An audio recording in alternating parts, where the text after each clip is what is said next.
చిరంజీవి ఇంట్లో చిన్న జీవి సెంటర్ పాపడ సంజయ్ సాహు అదే కళ్యాణ పవనుడు మొన్న పార్టీకి బారసాలు చేసి స్పీచ్లు దంచేసిండు కదా. ఇక ఈయన ఇప్పుడు స్పీచ్లు మైకులు ఇడిచిపెట్టి ఇంకా వేరే వాటి మీద దృష్టి పెడుతున్నాడట. గబ్బర్ సింగ్ తీరు గన్నులు ఇడిచిపెట్టి ఫిలాసఫర్ తీరు పెన్ను వాడుతున్నాడట. ఈయన రాతలు చదివే ముందు ఈ వార్త చూడండి. మొన్న సభల నెత్తి చదురుకుంటా నోరు నొప్పి పెట్టంగా ఓరింది సరిపోతలేదని ఇంకా ఒక పుస్తకాన్ని విడుదల చేస్తున్నాడట పవన్ కళ్యాణ్ సారు.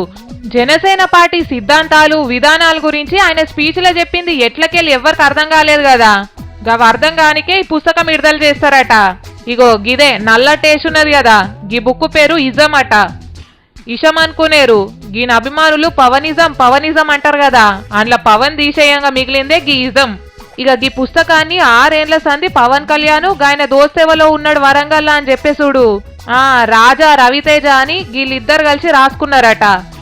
6 ఏళ్ల సంధి పవర్ స్టార్ కు కనిపించిన ఆయనకు అనిపించిన రాజకీయాల గురించి ఈ పుస్తకంలో రాసుకొచ్చిండట.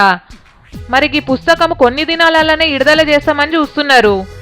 అమ్ముతారో ఫ్రీగా పంచుతారో ఇంకా తెలియదు గాని ఇంట్లో ఇచ్చేంతరం ముచ్చట ఏందంటే తెలుగు సినిమాలలో యాక్టింగ్ చేసే పవన్ కళ్యాణ్ ఈ పుస్తకాన్ని ఇంగ్లీష్ లో రాస్తున్నాడమ్మా. మొన్న సభను గంత పెద్ద హోటల్లో పెట్టినప్పుడే నోవాటెల్ హోటల్లో దావా చేయనికి గినేమన్నా రాజకీయ పార్టీ పెడుతున్నాడా లేకపోతే పుట్టినరోజు పార్టీ చేస్తున్నాడా అని తిట్టిపోసిర్రు అందరూ. అది జాలతలేదన్నట్టు ఈ పుస్తకం కూడా ఇంగ్లీష్ లోనే విడుదల చేస్తున్నాడంటే ఈయన ఉండాల్సినోడు కాదు అని కొంతమంది గుసగుస పెట్టుకుంటున్నారు.